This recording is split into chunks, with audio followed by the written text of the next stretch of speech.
Continuing this series because Snoop Dogg has just bought Swansea City Football Club, and yes, I am milking it for all it's worth. I'm doing an A to Z of Welsh terminology so he doesn't get confused.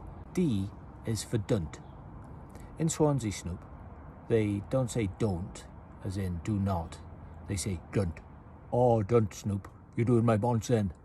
Don't, Snoop, you're doing my bonsen. And this simply means like, stop.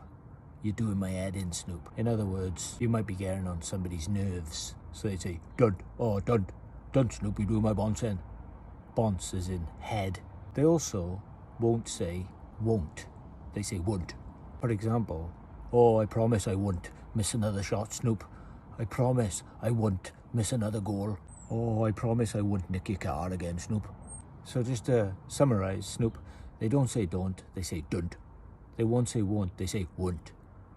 And they can't say can't either. But we can't do that because this is a family show. Ah, screw it. Oh, Snoop, I promise I won't be a cat.